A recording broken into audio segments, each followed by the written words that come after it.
What is up, everybody? It's your boy Flash from ALWT Gaming. I am here with...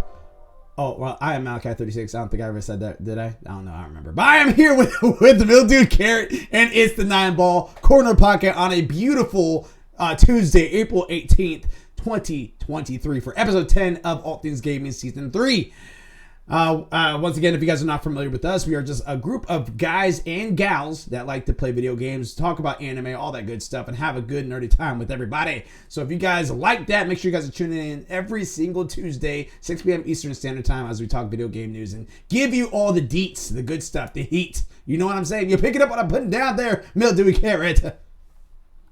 I'm definitely not picking up what you're putting down. Put it down. I don't know where that's been. Put it down. It's been there. It's been there. I'm leaving it down. I don't know where it's been. How you doing today, man? What's you been up to? What's been new with you? Oh, not much. Just got done the family reunion over the weekend type of deal. So I got to see them. Good to see them all. Glad to see they're doing healthy and happy. Been mainly just kind of relaxing, chilling. Been playing some Phasmo with Hey It's Abs, Gravity, 9-Ball. Playing Sons of the Forest with them. Been getting back into what's called Hydroneer, which is kind of just like a relaxing mining game. Just mining, building, farming, fishing. Just, relaxing game, having fun. They just released new updates, so I've been playing through that, having some fun. Awesome. Yeah, other than that, not really too much. Been hitting up also Cosmo Tier, Timberborn. I haven't touched Master Duel in forever, which I need to. But yeah, I'm just going through those, and I'm looking to try and complete some solo games. And I'm waiting on V Rising's new update coming out May 17th. Gloomtrack is coming out, which is pretty much bringing in Frankenstein-style creatures to V Rising. Oh wow, that's what's up. That's what's up. And I was about to say that's a game I haven't heard you guys talk about in a while. So hearing about a new update coming out that sounds like it's exciting is definitely something that's good. Any animes you've been watching lately? Any TV shows? Nothing new. Kind of just been going back through some old stuff. I have been reading a lot of manhwa and manga online recently. Kind of been diving into the isekai survival genre because if you guys know me, I do like my survival games and survival stuff like that. So the isekai slice of life things, are pretty good. I think one of them, like you had mentioned one that I could have sworn I've been reading in the manga format. So recently, though, I just haven't been mentally functioning enough to be doing my work and then also watching shows, but I am going to try and get back into it here to see what's out there, what's been updated. I still need to catch up on Spy Time Family in the anime format. I'm pretty much caught up in the manga format. So that's what's up. That's what's up. What about you there, Nine Ball? What, like, anything been going on with you, video game wise, family wise, anime slash movie wise? What's been going on? Um, movie wise, I finished. We finished watching. What was that show? Archive 81. Also caught up on Star Trek Picard. Mm-hmm. Video game wise, we're still playing Control, but I gotta put down what is that game? Power Wash Simulator, Phasmophobia. Heard that. Finished completely downloading Demonologist, so I'm gonna give that a shot probably here shortly. Bro, you didn't tell me you got that. I would have Dude. just picked it up. I was like, this looks I'm too getting good. it now, dude. I've been seeing Instant play that game with Yeah. Psycho and CJ. Holy shit, that is like I gotta next, get that's this. it's next level Phasmo. Malachi, you'd love it. Interesting. I was kind of going back on over the Power Wash Simulator again. Very to me that sounds extremely uninteresting, but I do want to ask you: are you going to plan on like washing the Midgard Museum? Is that something that you think you're going to do? The which one? The Midgard from Final Fantasy VII Remake. I don't know. It's on my list. I got to get back to Final Fantasy VII. It's got a bit of a waiting list, and there's a couple games I'm trying to get through. I know for certain Control, but I've also been looking at jumping on a bit of Smite. Like I said, I'm jumping on Smite. I'm still going through. I'm also playing Wulong Destiny. Turned on the Elder Scrolls in 14. I still gotta do that dungeon on 14. Heard that. I'm at a dungeon. I need to play through it and just get it out of the way so that I can just do my business, do it and do the game and get it over with. Heard that. I was about to say, kind of going like no. I was about to say I wasn't asking you if you're going to play 7 Remake, which again you already have my full endorsement on that. I'm just saying that in Power Wash Simulator, there's a level where you can like power wash everything. Yeah, I forgot about that. There's the Museum of Final Fantasy 7 Remake, the museum that's in there, that's in Power Wash Simulator. So, I probably will if they have it in there. Yeah, there's a Midgar special pack which is Yeah. free. The Tomb Raiders content pack which is free. The soundtrack is $1.99. I know a lot of people have been playing that game. That I've also watched, like Jeremy Dooley. Oh my god, a lot. He loves it. Oh yeah, him and it's so relaxing. from what I've seen to play, like it's just go around just washing houses or whatever. Yeah, it's one of those games where you just want to chill and you're like, I'm not in the mood to play like a mass shooter or something. I want to play a game, but something that doesn't really require much in the way of brain cells or something you can just play while you have Netflix going on in the background. Yeah. See, now for me, that type of game is like my simulation management games that are really like, but that's management that requires you to think. I'm like, not really. If you set them up right, you can let them work by themselves, you know. So, but no, I definitely have heard of that. Like just going, I did hear though. I'm not sure if you've played this though, Nineball. That the hotel simulator. I have Hotel Renovator. I've heard it's not doing too well. I heard it was like extremely buggy as hell when it came out.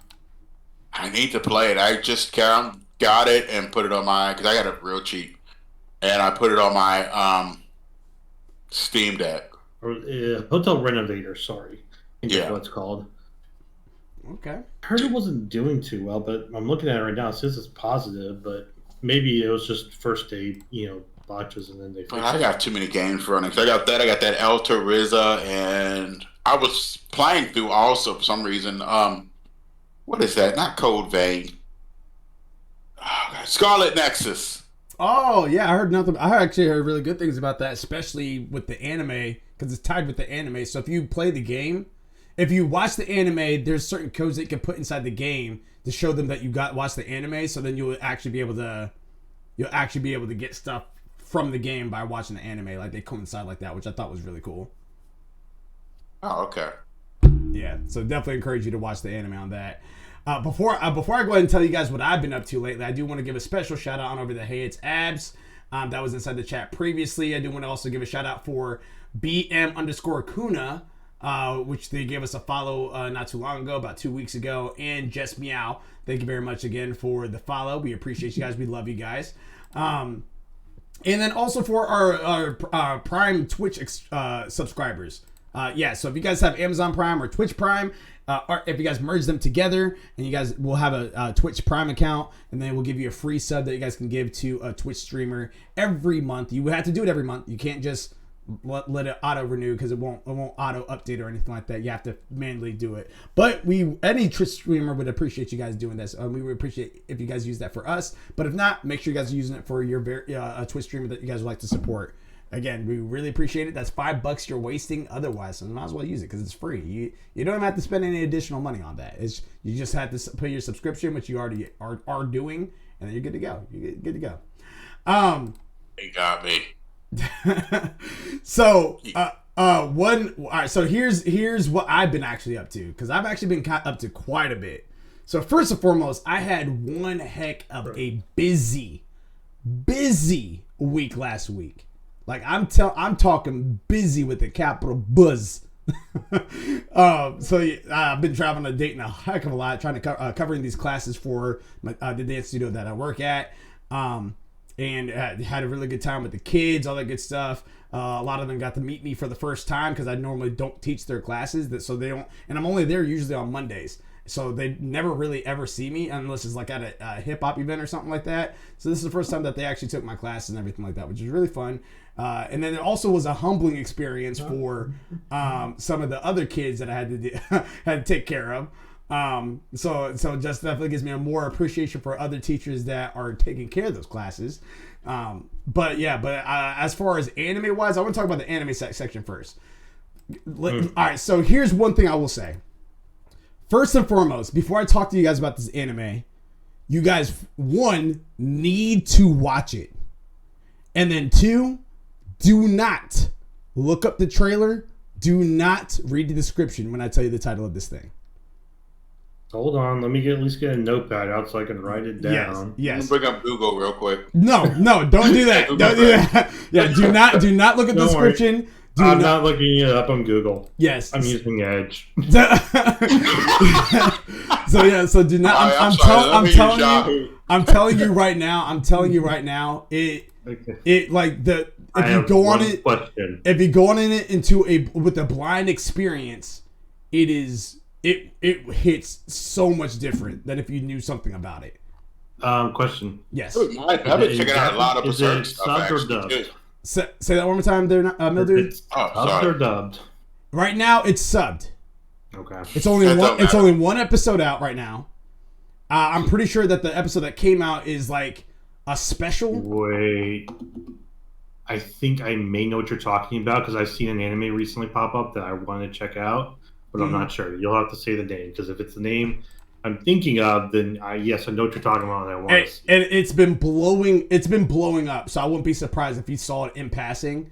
But it's been blowing up all over different platforms, and there's only one place you can watch it at right now, and it's at High Dive. Yeah, I've got High Dive. So what's the name? Oshi no Ko. Yes, if I remember right, that's the one I'm thinking of. Oshi no Ko. OSHINOKO. All three different words. Oshi no Ko. So again, don't watch. Do not add it to your queue. Watch it when you're ready to. Next episode comes out tomorrow. That first episode is one heck of a first episode. That is all I'll say. It does not look how it is going to be. It does Speaking not of which, look like it. Go ahead. Oh, sorry. Speaking of which, I've been actually checking a lot of Berserk stuff. I guess about to finish up the anime, so. Well, there you go. Since he's been since the one guy died. Yeah, the main Arthur. Yeah. They're finishing the arc up. It's going to be, let's just say, all kinds of insanity is going to happen. Mm-hmm. Who walks out? Nobody knows. We know one person that's not walking out. In Berserk? Yeah. Yeah, no. Dude. Like, I had to go back and reread the manga again, because that's mainly where I continued off of it when they stopped it after the I forgot the name of the arc, but Nine Ball. No, it's when the leader Hawk, like he actually splits Griffin. himself. Griffin, yeah, when he becates the egg, and actually finally like transforms into like the Dark Griffin in a way. Like that's like that arc at the end of it. That's where I left off when the whole Yeah, that's the whole the reset. Golden Age arc. Yeah, that's the one where I left off. I haven't picked it back up, but I read through it. So, speaking of animes, though, Malachi, I know this is kind of an old one, and for anyone out there who's like, "You're just now watching this," I'm like, I haven't watched it yet, but I really want to. Have you seen the animation movie Suzume? Susan. Oh, yeah. I know what you're talking about. Yeah. Yeah, that one's on my list to watch. I just haven't had the time to watch it, but that was like, ooh, Yeah. beautiful, but ooh. But so definitely if you have it on, I would move Oshinoko literally towards the top of your list. Definitely go ahead and highly recommend that. Some other animes I've been watching that are just kind of new out there for you guys. Some of them you guys already know about. Other ones maybe not so. So I got a cheat skill in another world that became unrivaled in the real world too. That is 3 episodes out right now. I believe it's all subbed only. They might have one. Episode 1 might be dubbed. Episode 1 might be dubbed now, but it's definitely 3 episodes out right now. That one's a really good one. So definitely check that out. One thing that will kind of give you vibes of, and this is also on Netflix, is called Lookism. If you guys haven't checked out Lookism, which is fully dubbed on Netflix, highly recommend it. Really good at anime. But I need to tell me to watch that one. Yeah, it's really good. It's that's another anime that doesn't seem to be how it looks. So it's just like, all right, the premise is still strong and there, but then it's just like the progression of the anime. You're just like, okay, that's very interesting. So yeah, so I got a cheat skill in another world and became unrivaled in the real world too. That is very similar to Lookism to a certain extent. So definitely check that out. Another one that is interesting is My Home Hero. If I had to put it on the S system, I would say it wouldn't be S. It's not A. It might be low B, high C. So it's definitely worth checking out. It's called My Home Hero. That one's also a good one. My Love Story with Yamada-kun at level 999. That one's an interesting one if you're into slice of lives. It's an interesting one. I haven't seen that one. It's definitely got my attention because of slice of life, but I don't know. Anything that deals like romance drama stuff, like it's been yeetering down to the bottom of my list, kind of. Yeah. And I get that. And so so that one, it is one that I've been watching weekly, and it's funny. It's definitely funny. But it's not one that's like, oh, I gotta see this every week. I've been watching it weekly because I have time to do it, but it's not one that I'm just like. But if you do like slice of life, especially if it's a romantic one, that's one I would recommend. Another one is My One Hit Kill Sister. That one's a funny one, and that one's. I know about that one. Yeah. Yeah, that one's a funny one, and I've been enjoying that too as well. It's very interesting. One that is a must. This is all up there with Oshi no Koe. Hell's Paradise. That is a must see. That comes out every Saturday. 2 episodes out. Both episodes are absolute fire. Waka Flocka Flames. So have you seen? Go ahead. Oh, I was just gonna say, yeah, that one you have to see Hell's Paradise. It is extremely good, and I'm pretty sure everyone in this chat, and even honestly, I think everyone from ALWT Gaming would really enjoy that. But yeah, Hell's Paradise, extremely good. What were you about to say? I got a couple more that I can throw out there, but what were you about to say though? I was gonna say, have you seen Eminence in Shadow? Yes, I have it on my queue. I haven't started. Is that okay? Because I keep looking at it, and I'm actually I don't kind of know what to think of it right now. I've heard mixed stuff. I know one Gravity Mark had actually told me a little bit about it, and he's also one person that can be pretty critical about animes. So he told me about it, and he I believe if I had to guess for him on a scale of 1 to 10, he probably would put it at like a 6, or a 7. It's definitely around 6, 7-ish. It's not like something like to immediately write home about, but I like it because it's got a unique perspective on like this idiot's trying to take over like become like this like a shadow king and all, and like and it's then he gets isekai'd, and it's this whole story. But there's a lot more to, especially if you read the manga. The manga is like way further ahead than the anime, as always. So there's a lot there, but it's so far I would definitely say if you're looking for something that deals kind of like isekai with supernatural stuff with someone like just completely like just getting like just OP powers and then like just doing something stupid, but ended up like actually being right about being stupid. You know, it's kind of there. So like, cause he like goes this world, he makes something a cult thing, and like, yeah, it's just a stupid occult, but it's actually an occult in the world that's like ancient holy shit evil. You know, so it's this whole thing, and it's one of those ones that I watch and I laugh, and I kind of like to see how like his character interacts with the actual story, because he's literally in his own head like, this is not even happening, I'm just doing my own thing, when in reality, no bro, it's real. So it's this whole thing, and it's interesting, it's really interesting. So yeah, but I would agree with Gravity. I'd say probably around 6 or 7, but I'd still say if you're looking for something, if you watch everything and you like sort of stuff with fantasies, isekais and all that, I'd say probably give it a check out. Oh, absolutely. Yeah, I'm definitely going to check it out. It's on my queue. A couple more ones I'll throw at you guys, and then we can go on over, start with the news on here. Kamikatsu, working for a god in a godless world. That one's pretty good. It's funny. There are a couple things that's a little weird about it, but ultimately it's funny. I will say, if you guys have seen Harem in the Labyrinth of Another World, it does give vibes of that. Now, forewarning you, Harem in the Labyrinth of Another World, that is practically hentai. If you guys don't know what hentai is, no way. I'm talking about for the viewers. If you guys don't know what hentai is, I apologize in advance. You don't want to look it up, but your curiosity is probably going to check it out. Yeah, don't Google it. Don't Google it. I'm going to say this. If you don't know what hentai is, it's Pornhub for cartoons. That's all you need to know. That is what it is, and that's essentially what Harem in the Labyrinth of Another World is. It is an isekai, but the way like I was dirty isekai. Yeah, I was not expecting that to be the outcome of that anime. So, bro, when you said you were watching it, I was like, fuck. Yeah, I was not expecting that at all. I read the manga, like I was starting to read the manga. I'm like, maybe this will be what the never mind.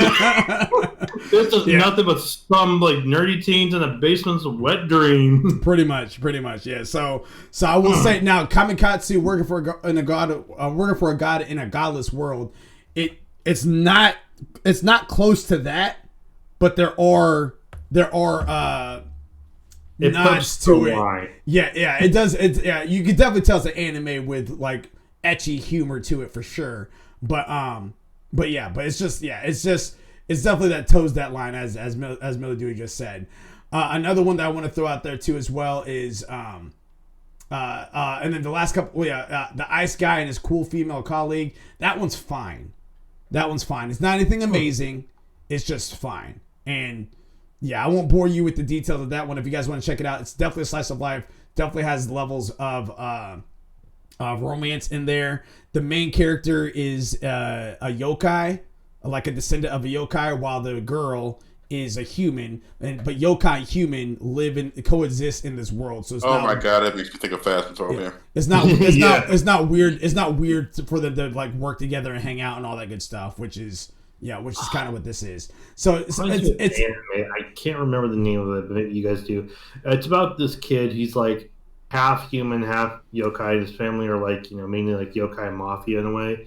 But the yokai are like separate from the world and all. They still hide. But he like is trying to grow up to become the successor of like the clan. And it's an anime. But it's better in the manga in my opinion. But you talking about that just reminded me of it. It's an older one, but it's just like this whole combination of like us interacting with the spirits and being okay with it, Yeah. So that one's like I said, that one's just fine. And then the other ones that are out, which you guys already know about, Demon Slayer Kimetsu no Yaiba, that one's on episode 2 now of season 3.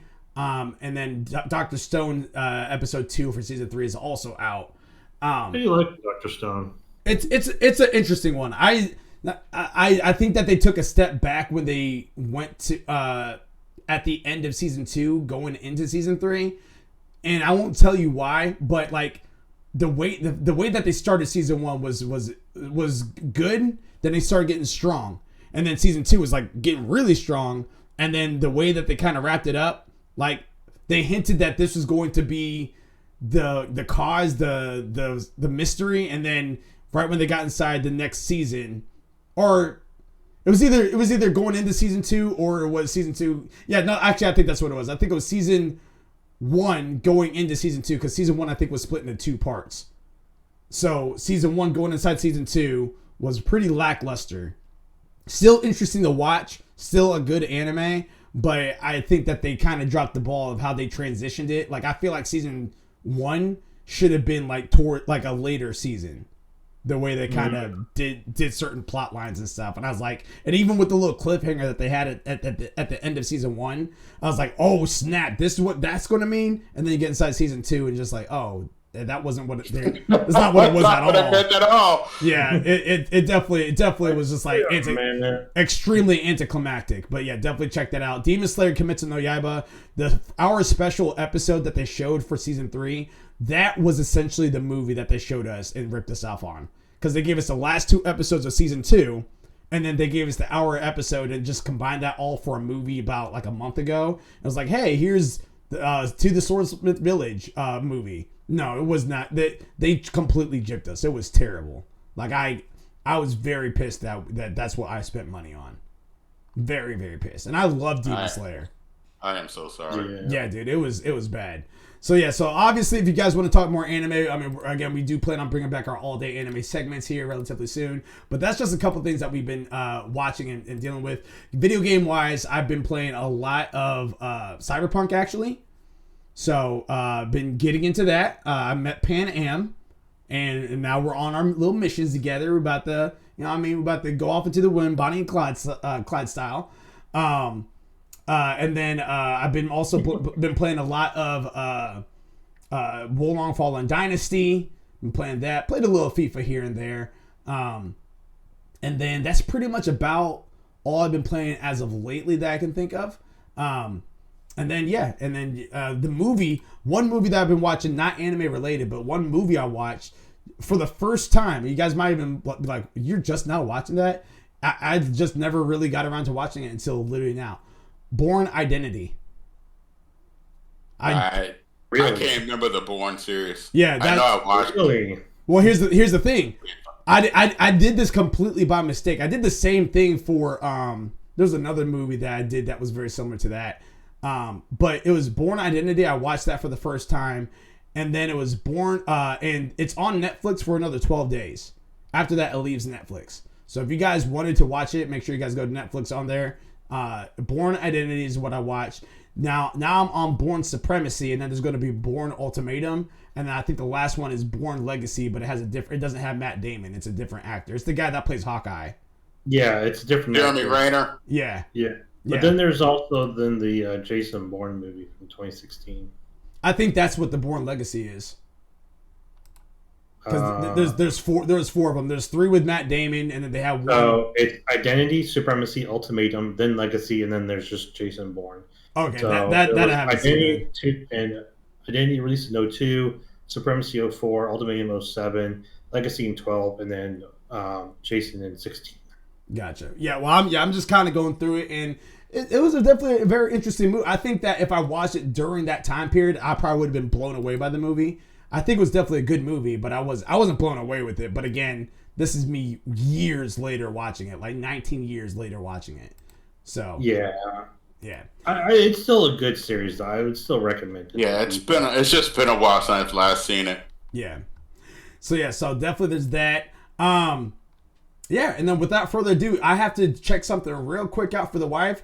Mildewy Carrot, do you mind reading story number 1, please? If I have to. Oh, please do. I shall be returning. So, first up for you guys today is Indie World activates. I don't know when they deactivated, but, let's go. Charles Hart from Game Informer. Get your Joy-Cons ready. If you know what that is. Nintendo has announced that a new Indie World showcase will premiere tomorrow, April 19th. While some Nintendo streams start in the wee hours of the morning, this one's not too bad. Airing at 9 a.m. on the West Coast and 12 p.m. on the East Coast, the video will be available on YouTube. After the games are announced, you can see all their eShop listings on the Indie World website. Read the full event announcement below in their article on Game Informer.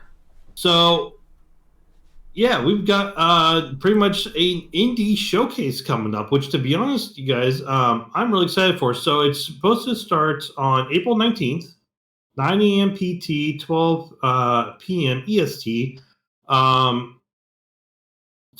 Pretty much it'll be on YouTube. There's estimated roughly about 20 minutes or so. Could be a half hour is probably what I was playing for to be safe. Ooh, excuse me. And there's gonna be an updates on indie games for Nintendo Switch. So yeah, it's gonna be a lot of new indie games for the Nintendo Switch system, from what it sounds like. Which is, to be honest, Nintendo's definitely needed some new blood. I feel like Nintendo's definitely. They've got Breath of the Wilds and Tears of the Kingdom is going to be is the most anticipated right now. We're waiting on Metroid Prime. I know Mario's kind of still one of their staple points. They got this new racing game, which is looks like some mix of Disney and Mario Kart. So it's okay, they're doing that. So, but to get some more indie stuff, and for the Switch itself, it's going to be interesting to see what they bring to the game. I'm kind of expecting a lot more top-down, 16-bit style games. Maybe some that do have 3D mechanics, probably more platforming, more or less there. Yeah, that's kind of what I was saying. Get your Joy-Cons ready, because I've talked to some people who are like, "What's a Joy-Con?" I'm like, "You don't play Switch at all, do you?" And they're like, "No." I'm like, "There you go." But yeah, so this is interesting. It's something I'll probably have to definitely check out tomorrow. And also stay tuned with us, guys, because we may or may not do a reaction stream to this. We will have to see how life deals with us. Nineball, how does this make you feel? I know you don't have a Switch, but how do you feel about this indie event with Nintendo? Pretty good. Like you said, Nintendo does need help. It's never been Nintendo's in-house parties that they always struggle on. It's always third-party titles, to which they've already had a problem. Going through the showcase titles, I'm looking at the popular indie, and they got quite a few ones. So you got Dead Cells, Shredder's Revenge. I need to play that Cult of the Lamb. Yeah, well, that one I'm actually now if that one's they're pointing to Nintendo, I'm kind of going to be curious on that one, because that one's had some issues on PCs with now they could have fixed it. But there was an issue where, if you got too many followers and too much going on, that it actually lagged and froze the game system. The rendering pipeline just failed. So they may have fixed it, but it's going to be interesting. To its limit, stop it. take them back. Sorry about that, guys. I know you saw that. For those not listening, I sneezed. I don't know why I told you. Anyways. But yeah, but they really need that. They need they need backup support. They need not backup support. They need more third-party support. Now I haven't checked the site. When you say backup support, now the one thing I know Nintendo to kind of do is just port over stuff. That's what it looks like they're doing. But it's going to be indie games from PC. Have a Nice Death. Inscription. Well, that's already on there. Yeah. Oh, here's my thing. Here's my question. Do you think that a lot of third-party support is not present because of the technology of the Switch? It's just not that strong? Because no. we do have FIFA that's on there. We do have games like Hitman.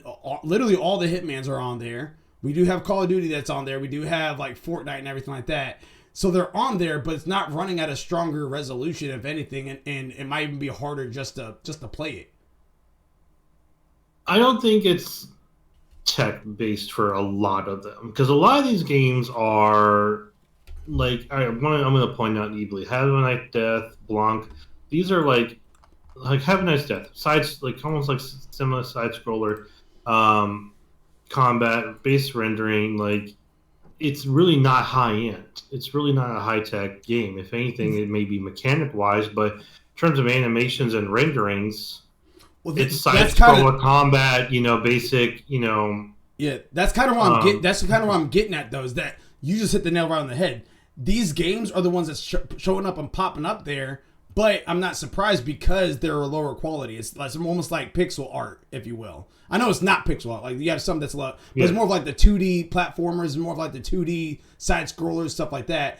Or do you think we'll ever see literally like a PS5 version of Breath of the Wild, the next Breath of the Wild on a Switch? Well, I mean, you're going to have Tears of the Kingdom on Switch. You're going to have that. Now, if you're talking like having it to run full specs like a PS5 can, yeah, that definitely is a technology. That's a hardware thing. Like the Switch doesn't have the same capacity as the 5. I mean, come on, Malachi. Look at the size between a 5 and a Switch. Yeah, well, but you got them. I know you got them, and you can easily hold them up. Here's the thing, though. but like again, like that's kind of why I'm going back to the technology thing. Look at the Steam Deck.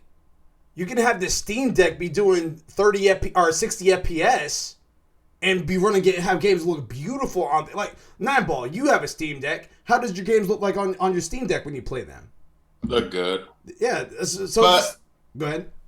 It's sort of a different question with it's different with a Steam Deck and a console compared to a Switch.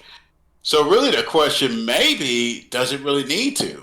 The Switch, I mean, look Zelda. Look at the last Zelda that came out. Mm-hmm. It was still beautiful. It was beautiful. Well, again, it doesn't have to run like it to be good. You can have it at their current settings. If the gameplay's good enough, the graphics more than make up for it. It doesn't have to look realistic to be good. If you look at most Zelda games, like what we're used to, like you got Twilight Princess, you've got Wind Waker, you've got the Ocarina of Time, you got like the people who play mainly Zelda, the biggest fan base, are okay with not having the most in-depth graphics and all. Now I was also looking up the specs real quick, like video output for TV mode with the Switch is 1080p, handheld it's 720p.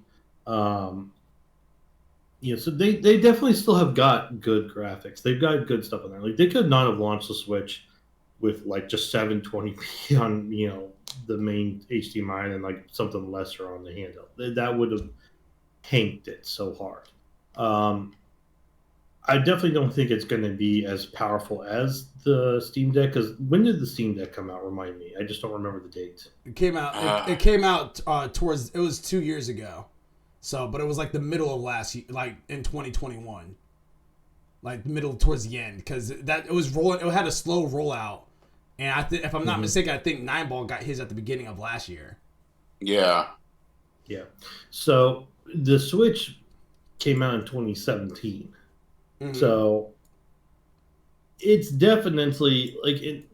People might be harp on me saying like, oh, because I'm going to say like there's definitely a gap between the tech between the two, because in 2017 a lot of the stuff that's used with the Steam Deck now probably wasn't even fully completed or just in thought process or in basic probably testing or stuff. So there is a gap there. And you're maybe like, oh, it's only like 4 or 5 years. I'm like, guys, that's a lot for tech. Well, even how much they cycle through stuff. Even aside from that, though, throw the original Switch out, we have the Switch OLED, and that's still not performing to the level that came out during the same time period of the Steam Deck. So the OLED was I don't know what they were doing with that besides like, look, it's a better screen, like that. I don't understand that one at all. Besides the fact that you just have like better screen capabilities with the OLED screen, so you're gonna have better pixels and graphics and stuff a little bit on there. I still think it's still a 1080p on it. It's just a lot better looking. So colors are brighter. Other than that, yeah, I just don't think though there's like much spec difference between the two in terms of like other components. So. To be honest, like that is just like I said, like I don't understand what the point of trying to do that was. Another big yeah. Go ahead there, So yeah, go. Another big thing is basically with this, like I brought up earlier with the Switch, the fan base. Most of the fan base of Nintendo is not graphic based. The Nintendo since the Wii, Nintendo has always never really focused on graphics, and they've been clear about this.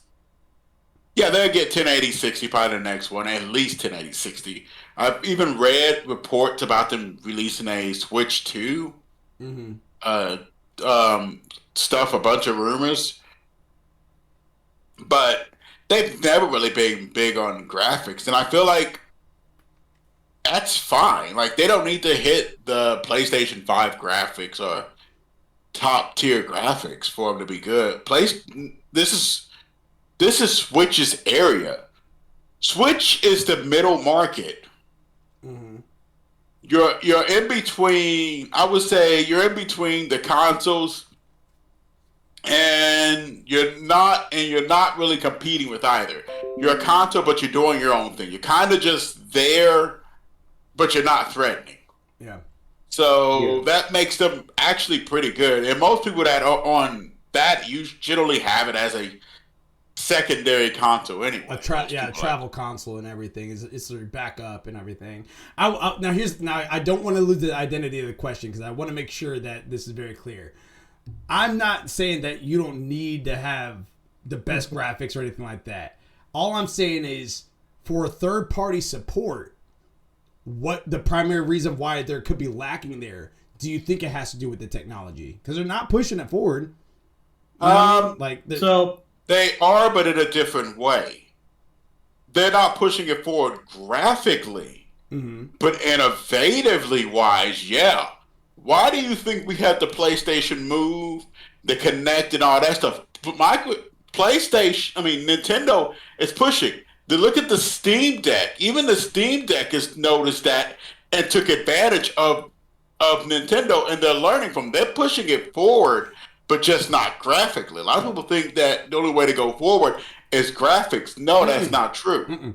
They're all three of them are pushing forward in that aspect. Everyone's pushing forward by picking off from each other because you have Game Pass that's not from Xbox, which PlayStation it didn't go the full Xbox Game Pass route, but they kind of touched up their PlayStation Plus subscription. But then you have Xbox that's looking more inside the narrative games, so they're buying out all these companies, and then you have everyone wanting to do what Nintendo's doing because best-selling console of all time. Well, I think it's like the second or third best right now, but still, it's just like it's up there, and the ingenuity of it is very impressive. You can play it on the go, or you can play it on your TV. So they're all feeding off of each other. I'm just saying, kind of getting back to the original thing, what's lacking for third-party support? Because Xbox is not. Oh yeah, I'm sorry. No, yeah, you're good. The problem with that, I feel like more or less is the controls. It's not. That's the big thing about when you go innovative route. Is that you're not walking the beaten path, but you're treading a new trail. So it can be a simple thing of it's harder to make games for the Joy-Con controllers. That might be an issue. I don't feel like it's graphics. You can downgrade graphics, trust me. I mean, when you make games for PC, they have to have it for a wide range of computers. Yep. So that I don't feel like that's a big problem. I just feel like it may be trying to get it to where it works with the Joy-Con controllers and making sure it might not eat too much battery either. Yeah, like that. I feel like with your question there, Malachi, I think it's kind of like the same way when Steam first started with Steam Deck. They had to get the games, and the games developers had to authenticate that it could run on the Steam Deck. It could support it. It could handle it. That they could, tone it down, not just graphic wise, but you got to look at CPU and RAM usage. Like is it going to be able to run through it all? Is it going to be able to do it? Is there going to be anything in the pipeline that's going to clog it and just make it go kaboom? You're going to have all of that. Because you could have the most low key game, but if it's like in terms of graphics, but like if the mechanics of it is just like holy crap, and then you put it onto the Switch and it's like I have no idea what you're doing here, then yeah, you're going to have a problem. Right. So you got to make sure, first off, it's compatible with whatever OS that the Switch is running. Second off, I do agree with Nine Ball. I feel like issues with compatibility or with the Joy-Cons, because Joy-Cons are kind of like almost like virtual controllers in a way, like wall-mounted controllers, and those are a completely different setup. So they take a whole different access to programming. Now you could bypass it and say this doesn't work in Joy-Con mode, because they did provide with the games, I remember, a controller set that you could just slide the Joy-Cons in, mix it into a controller, then you're good to go.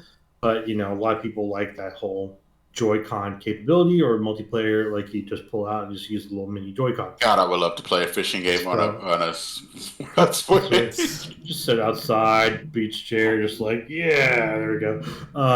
But yeah, I definitely agree that those aspects could definitely interfere with it.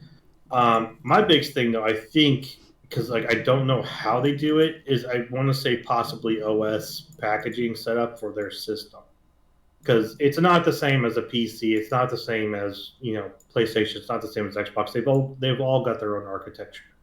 Mm-hmm. So it's having to then rewrite or reconfigure the game to work with that architecture. It depends on whether or not the developers want to go that route, So that could come down to either the developers of the games wanting to reach out, or from what it looks like, Nintendo saying, all right, you're looking like you're doing some good business. Hey, you want to come over to Switch? I dig that. What do you guys, if you had to choose one game that's going to be revealed at the showcase tomorrow, what do you think is going to show at the Indie Showcase tomorrow? Oh, Indie Showcase. Yeah. I don't know, and that's the cool part. Do you think we'll see a Hades 2 tomorrow?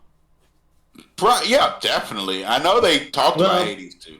I don't think, is Hades still considered an indie developer? They're still they technically are, but because they're not acquired by anybody. Like Supergiant is still independent, but their popularity is huge. Yeah, it definitely skyrocketed after the first game. Yeah. I'm trying to think here of games that I know of that are indie that might come over that are fully out.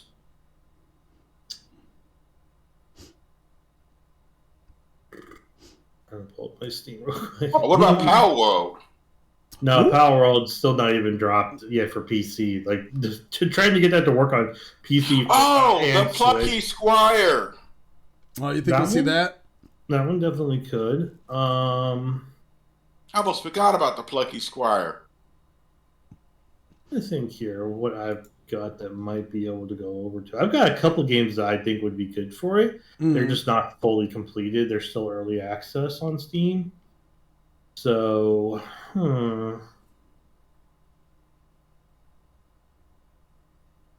I'm not sure. I definitely know it's going to be, kind of keeping probably to the same theme as these other ones, like some form of side scroller or something. Mm-hmm. Oh, you know what I would like to see come over? What's that? And I don't know if it is Spiritfarer. Interesting. Tell me if I'm wrong, Nineball. Tell me if I'm wrong. It could. That one's a very good game. Like that one actually kind of feels like it's kind of like in their world zone, Mm-hmm. I don't know if you've ever played Spiritfarer or heard of it, Malachi. I've heard of it. I haven't played it. Okay, I've been playing it, and I need to finish it. It's good, but man, if you guys can't handle like touching like stuff and like touching like dealing with like afterlife and stuff like that, might want to hold off a bit until you get some support. That's all I gotta say, because it kind of deals with that aspect, but it does it very well and very tastefully. Not like gory or anything, but just it's got some feels in them. Maybe I'm just oversensitive. No, that might be. Is it like Afterlife? You mean like the Dragon's Cancer or something? No. I'm trying to think how to explain this. You're a character that takes over the job of the ferryman and helping spirits find their way. Now, it's got like a story that's got pretty much like a huge map. Like it's side scroller completely, but it's got a huge map of traveling around to different areas and doing things. And there's a lot you have to do. You have to upgrade your ship to be able to completely go through the story to help these people to be able to help them like pretty much go through the gates and ascend finally, or like move on to the next point. And it's the fact that they interact with the character too is like, whoa. Like I said, when I was playing, I'm like, bro, like I actually have had to take a step back because it's like, it's got some feels in it. It's got some feels. Okay. Before we go on over to story number 2, I do want to try to test something out here because I'm looking outside the dashboard of Twitch, and I've never tried this before. So we're going to try to see if we can run this 30-second ad break and see how that goes. So stay tuned. We'll be right back. Maybe. We'll see. I'm going to see if it actually runs an ad. If not, you got an ad you can run. Oh. It raises the bar on all of what they're willing to do. Oh my God! I can't believe he handed that one to you. Just wait, but I had to come. I'm like, it says we got 13 seconds left remaining for the ad, so I think it may have ran the ad possibly. I'm not on my Twitch to see yet. I can bring up mine in like 2 seconds. I gotta reset. And we are back. We just completed. Oh wait. Yeah, it's an actual ad. Oh. No. Wait a minute. What's going on now? Hold on. He broke it. Hold on. I maybe broke it. Let me see. Ooh, Whispering Willows is on Steam on Switch. Nice. That was the one I was thinking of, but they do have it on there already. Nice. It says preparing. Okay, so I guess we could do this once every 8 minutes. Are you guys on the page right now? No. I'm bringing up the page now. All right, let me know if it shows an ad for you. It's not. It showed an ad at the beginning before I joined. Okay, all right, that's good. That's good. That means I think it worked then. I think it worked. So there you go. We might be having a little bit of ads here and there, just to kind of show our support. I mean, it should be video game ads and all that good stuff too. Anyway, so, but anyway, yeah. So on over to story number 2 here. A new Division announcement. Darren Bonthis from GameSpot says this in the article. Ubisoft has announced that it'll reveal what's next for the Division franchise in a live stream event that will be held on April 20th. So that's in 2 days. According to the publisher, it'll be taking a Christmas Carol approach to the series, as the past, present, and future of the Division will be revealed in the stream. This deep dive into the games will include a look at the Year 5 roadmap of the Division 2 and its new Descent game mode, and an update on the Division Resurgence, and a look of gameplay from the Division Heartland. The live stream will be held on Ubisoft's Twitch and YouTube channel from 11 a.m., which is 2 p.m. Eastern Standard Time. And then on here's a little tweet where it says, clear your calendar for April 20th because we're about to take you on a journey through the past, present, and future of the Division franchise. Division Day, where? Twitch.tv/Ubisoft and youtube.com/Ubisoft. When? 11 a.m. Pacific, 8 p.m. Central, 2 p.m.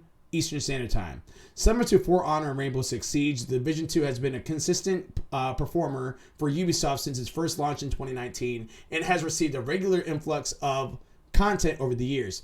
The Division Resurgence, Ubisoft's attempt to create a AAA mobile looter shooter experience for mobile devices, was first unveiled in July last year and is currently scheduled to launch March 31st of 2024, according to the company's release schedule. So, real fast before we go and jump into that, we do plan on having a 9 to 5 this coming Saturday. 9 a.m. until 5 p.m. Eastern Standard Time. Normally for like the last 45 minutes, 30 minutes, we'll talk about our experience with the game. We some of us have already played, maybe even beaten the Division 2 way back when. We're going to be revisiting that. I know that I have not beat it. I'm not sure if It's a Nineball has beaten it. I know he's played it, but I don't know if he's beaten it yet. So we're going to, and a lot of us have kind of like forgot what was going on anyway. So we're going to kind of use that as our 9 to 5 segment, kind of go through that. So if you guys want to tune in for that, make sure you guys are tuning in. Again, www.twitch.tv/ALWT Gaming, 9 a.m. until 5 p.m. Eastern Standard Time on Saturday, which is April 22nd, 2023. Does this news do anything for you guys? Are you guys excited for anything that's Division related, like whether it's Heartland, whether it's Resurgence, anything like that? I know Ubisoft's been kind of dropping the ball a lot lately, but right now with that particular set of news, does that do anything for anybody? This is kind of interesting. Seems like they're pushing everything towards the division. You And have Assassin's Creed. Yeah, I just was seeing that upcoming game. They had 3 or 4 coming out of Assassin's Creed. Assassin's Creed Mirage, Assassin's Creed something else. Assassin's Creed Red is another one coming out. Mm-hmm. But it's a bunch They're of going to have a blue and yellow too. Maybe. They probably do. They probably do. But from what I've seen, it's a lot they're putting into the division. I knew they've been working on a division game or something. I didn't know if it was in Division 3 or what, but it may be an extension of Division 2, but I got to revisit it. There's also a TV show, I believe, coming out on the division, right? I think there was already a TV show. Yeah, I think there was. Are they? Yeah, the division. Yep, division is going to be coming out. Well, there's one called The Division, Yeah, which is like in 2001, but I don't think that's the No, that one. that's not the one we're looking for. No, there's another one that they talking about. It started filming in November of 2021. I'm looking at stuff about it, and it's going to be coming to looks like Netflix. So it may be coming out still, but this looks like an older newspaper thing. I don't know if it got canceled or what, but they were working on that as well. IBM says stars are Jake Gyllenhaal, Jessica Chastain, and McKinley Stamper. No idea who the other two are. Jake, we all know. I know Jake Gyllenhaal. But they've been putting a lot into that, though. So it'd be interesting to see if they could pull it off, because the Division definitely has the capability of being a game that could go to a TV. Mm-hmm. But I'm interested to see how they do, especially with the story of the Division. Well, there's no excuse no more. We have Arcane, The Last of Us, Super Mario Brothers, Sonic, all doing good. So you could basically say the curse is over. No, I'm definitely not going to say that they're going to do it bad. I'm just wondering how they're going to do it in terms of story. Are they going to do it at the very beginning, pre-division, or is it already after the shit's gone down? Are we start of pre-vision, or is it going to be out of the division? So, if you guys have played the game, gotten through the stuff and all of division, and gotten into it, you know that the world's changed. So. Yeah, it'd be interesting.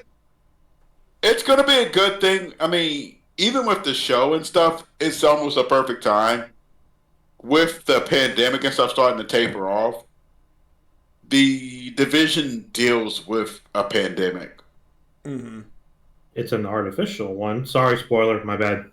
It's okay. I mean, that was always one of the big selling points of it. I mean, I don't think that was really like a spoiler. It was in the trailer. It shows it. Yeah, it's literally in the trailer. Yeah.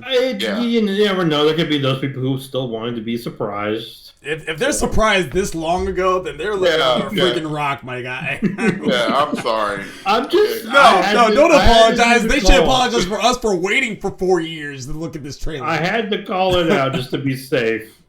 Yeah, and I get you, but yeah, no. At this point, if it's past 2 years, I think a year is honestly more than enough. But we'll be generous. If it's past 2 years. This is on you now. You waited too long. You waited way too long. I mean, it's probably hit Steam sales and all this stuff by now. Amazon sales, discount on PlayStation, Xbox, and Nintendo doesn't discount anything, but still, I'm just saying in general. Yeah, at this point, it's on you. If you wait, if you just now got a spoiler on that is on you. Yeah.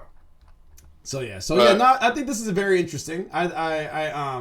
And again, it caused me to shift for our 9 to 5, because 9 to 5 was going to be a different game this Saturday. But after seeing this, I was like, you know what? That is a game that I haven't beat yet. I know that's a game that we haven't played in a very long while, let alone all three of us together. Like, we played, I know, one time a long time ago, all three of us together. And maybe 4 of us. I think Gravity may have been on that stream too as well. I know I played with you a bit on the beginning of 1 in Division 1, but then I can't remember what happened. We beat one together. Well, I think I beat it with my Road TV. Yeah, you beat it way before I came back, and yeah. then I came back. Okay, yeah, that's what it was. Yeah. I know I came in. I think it was like you, Barely Levu, and someone else when we Yeah. were playing it. So, But definitely excited to check this out. I hated that PvP zone so much. The Dark Zone. Ugh. But we might be going inside the Dark Zone this Saturday.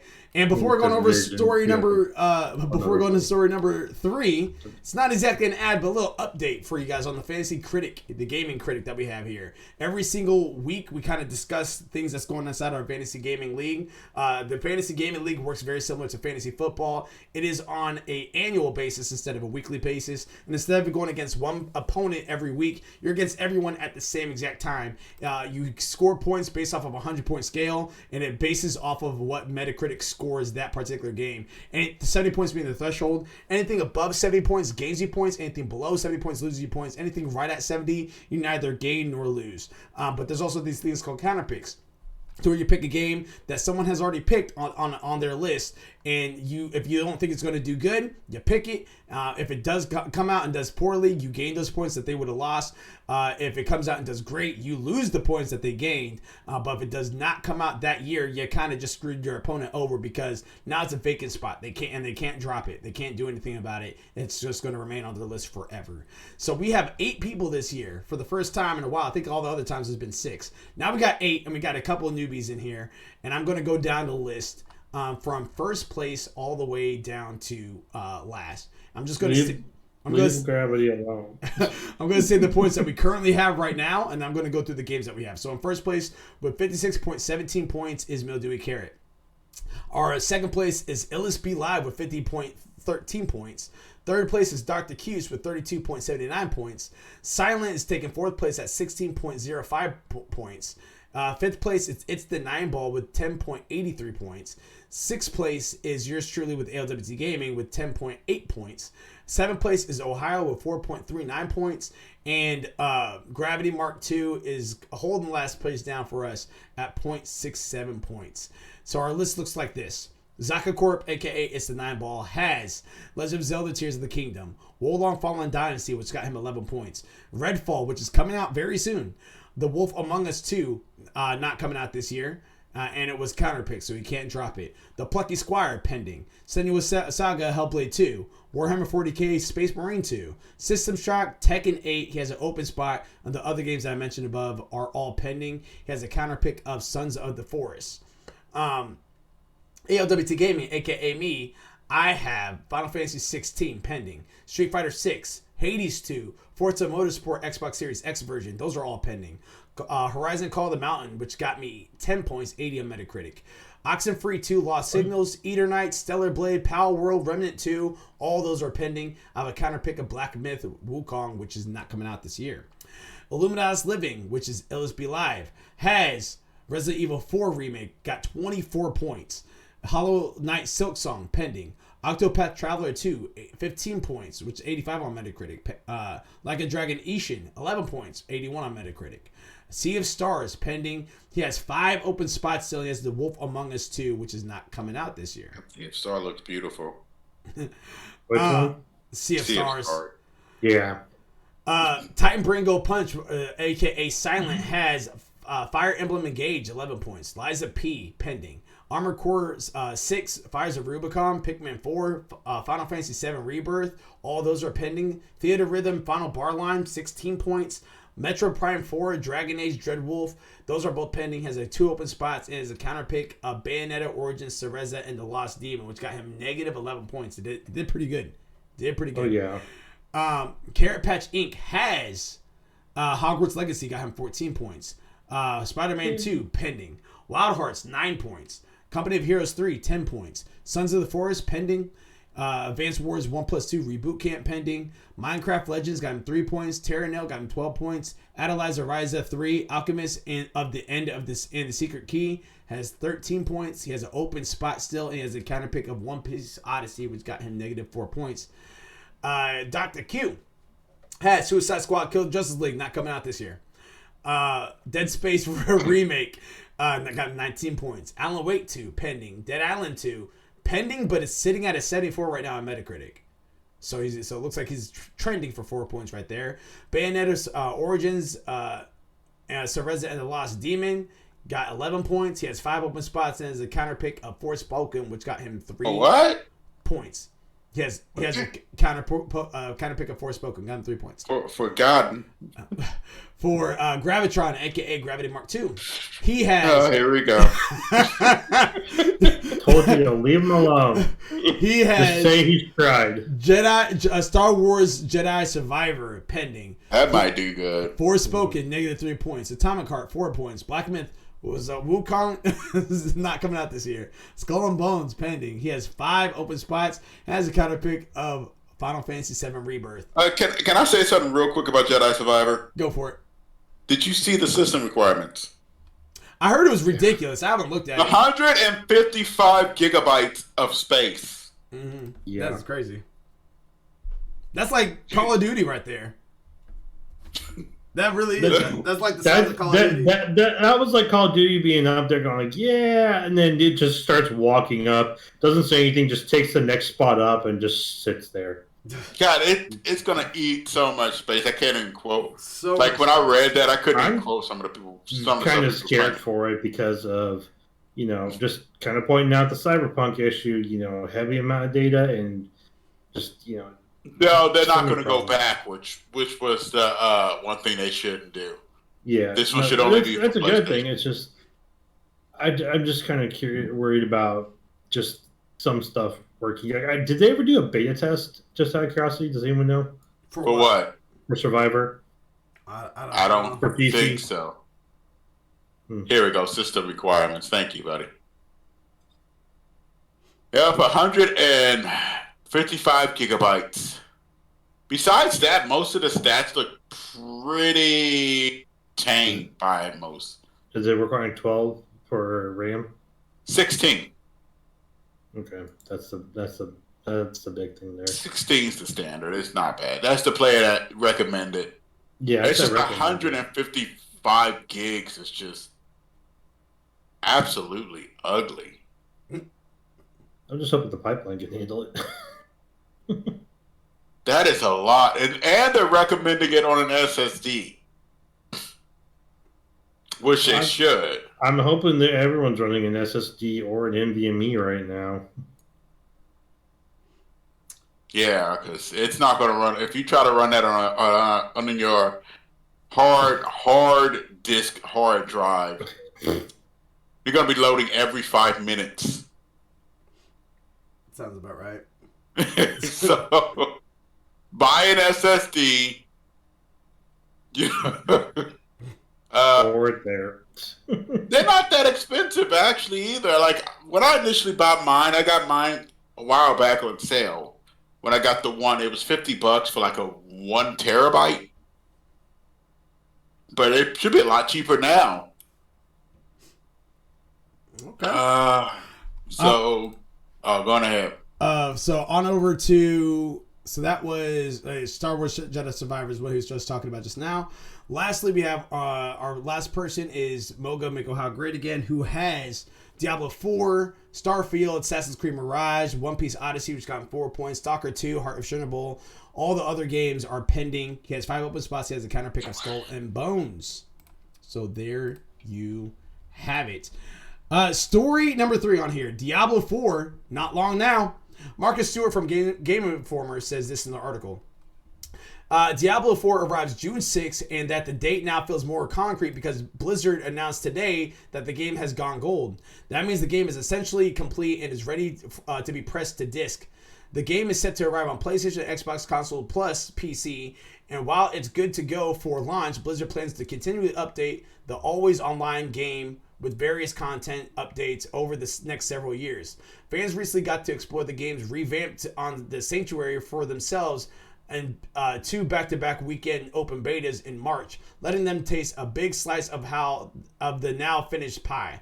Quote, "Going gold is a landmark milestone for the incredible Diablo 4 team, who have all worked hard crafting the next generation installment for the iconic franchise. This concrete, meaningful step toward our June 6th launch," said Rod Ferguson, general manager of Diablo. Quote, Whether players are veterans of the franchise or jumping in for the first time, we can't wait for everyone to experience the full game. Taking part of the incredible storytelling, experimenting with the character classes in the full game, or the classes and builds, and exploring what the end game in the dark world of the Sanctuary has to offer. End quote. End story there. So I wanted to ask you guys. You guys are pretty big Diablo enthusiasts. I don't know who's the bigger fan of Diablo, 9-Ball or Mildewy. But Mildewy. I know that Mildewy, me and you got to play a little bit of the beta and everything like that. I know you had your feedback about it where it felt very similar to Diablo 3. But overall, as we're creeping closer, is your hype level going up at all? Is it still the same? Is it lowered? Like, where you at now that it's going gold? Still the same. Like, yeah, like you said, when I was playing it, it kind of did feel like Diablo 3 in terms of like basic combat movements, mechanics. I mean, there might be the fact that they're changing up with the lineup roster is nice with the Necromancer, though. That Necromancer needs to be nerfed a bit, in my opinion. Thing's a little too OP at the beginning. It just turns the game into an RTS. Pretty much that's what it is. Yeah, it is way too OP at the beginning. I was walking through it just like they're like, oh, this is a hard. I'm like, just go, kill him, kill him. He's dead. Yeah.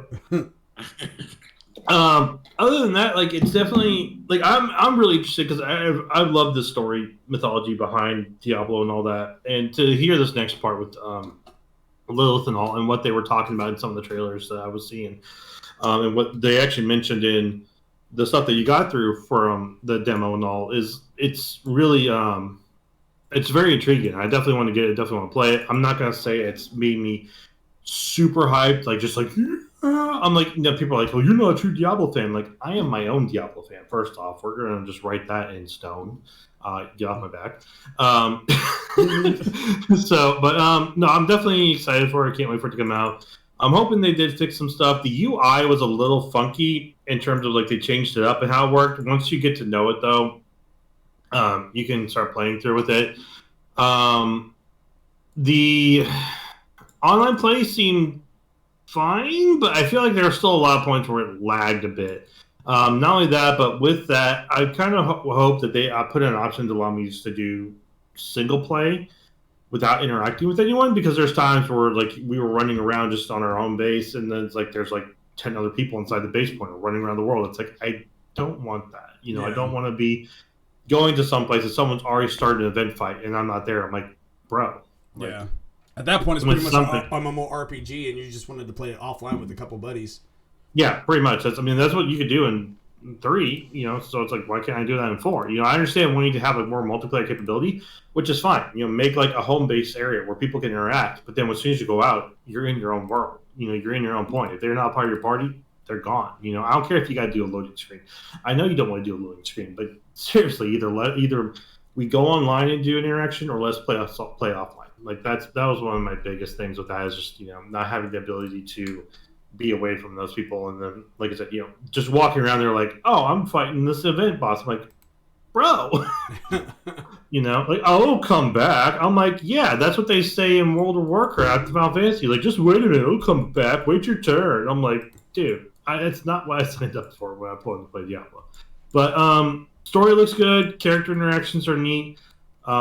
Liking the new characters, and there's actually a little bit more customization to the characters now, so you can actually modify your own character instead of having just a base format of male or female of whatever class you chose. So that's really cool.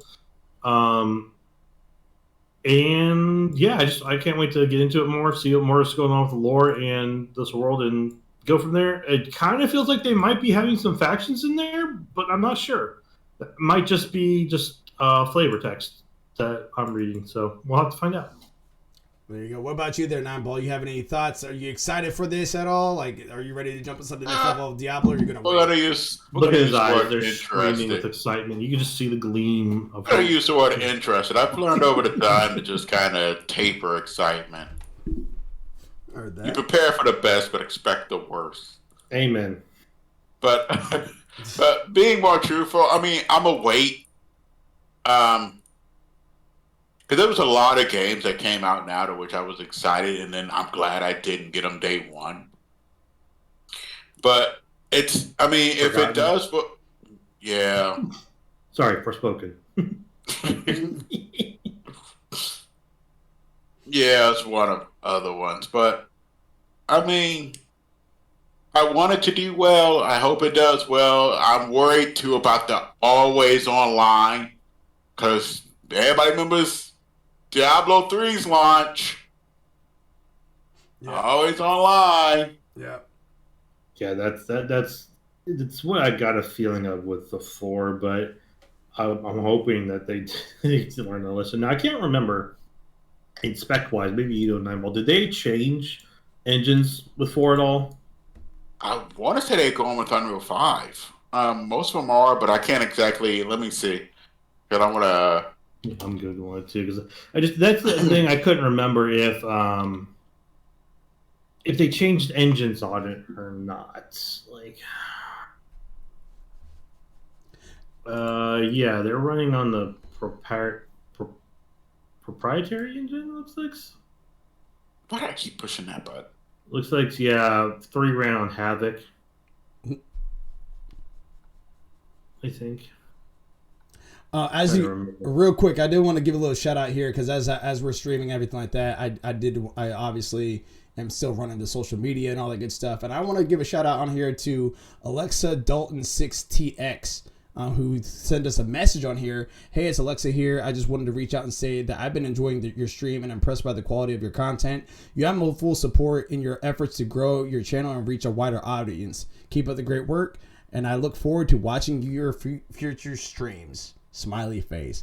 We appreciate you because we've been working hard. Wanted to go ahead and try to get more of our video game content out there. So yeah, we welcome all that positivity. Thank you very much, Alexa. Appreciate you. We appreciate it for sure, 100%. I know Malachi and 9 Ball are your favorites. You know. I don't know. I think she says that the guy with the beard is hot. I think that's what she said. So 9 Ball growing out the beard, I see. No, but yeah, no. Seriously, though, we definitely appreciate you, and we hope that you are enjoying the content and stick around for many months and years to come, because we definitely try to bring out the best of our thoughts when it comes into video games. And we might be a quirky, weird little group of nerds, but that's okay. You know what I mean? If you like rolling with the big boys. Someone in this world's gotta be. We gotta do it. Looks like they're saying Unreal Engine 5, but there's a 0.2 on there, so I'm aware that it's like an Unreal Engine format that they've modified for themselves. It's probably, if you're saying that, it may be an Unreal Engine 5 that they've modified. Most of them do that with that engine. Yeah, I was looking it up, and it says Diablo 5's engine. They're saying it's proprietary engine, but I'm like, I think that might be just what they're calling the modified version of it. Maybe, but I'm not entirely sure what that is. I had to look. I was just curious because I'm like, I just want to make sure that they weren't trying to run on the older system, which did good that they're not, which probably explains also a little bit why. Speaking of which, oh snap! Looking at you, Starfield, Starfield and Bethesda. What did they do? I haven't been paying attention. I swear to God, they're using Game Bro. I'm going to go. No, you're good. I'm going to go to the next story real quick because we got two more. The last one is a fun one, but we're probably just going to skip that. On here's story number 4. We have Quidditch. It's Quidditch. Eddie Makuch from GameSpot says this in the article. Hogwarts Legacy did not include a Quidditch component, but fans of the Harry Potter and in-universe sport are getting a Quidditch-specific game in the form of a Quidditch Champions. From developer of Unbroken Studios, Quidditch Champions appear to be a Quidditch game with stylized graphics. Pre-release playtests for the games are in the works, and fans can register on the Quidditch Champions website. The tests are described as being limited in nature. According to GameRant, Quidditch Champions, described as a fast-paced online multiplayer game, will hold its playtest on April 21st and April 22nd. The game is coming to PC and console and has reportedly been in development for several years. Players will be able to create and customize their character, but that's all that WB Games has confirmed about the title so far. So, and then that's end quote and story. So on that, I'm kind of curious on here because there's a question. I was watching another podcast. This question kind of came up. There's 2 things I wanted to ask you, as far as and I'm specifically talking about you there, Mildewey, since you're a Harry Potter fan, but you also have Hogwarts Legacy. One, do you? I've also got the old Harry Potter Quidditch World Cup game from for PS2. GameCube. No, for GameCube. Y'all remember? Remember that? Y'all remember it? Yeah, I do remember that. Actually, I do remember that. Yeah. But I do can't touch this. so this is a two-part question. One, do you think that this Quidditch Championship? Do you think that this is going to be, or Quidditch Champions? Do you think that's going to be DLC for Hogwarts Legacy? And two, if it's not DLC for Hogwarts Legacy and its own standalone title, do you think this is going to be a free to play, or do you think they're going to have people pay for it? First off, I could see them doing it as DLC, but I don't think they will, to be completely honest. And the reason I'm saying that is because I mentioned it, the Harry Potter Quidditch World Cup game, completely standalone. Because there's a lot in the mechanics and engine of Quidditch that you have to program with flight and everything.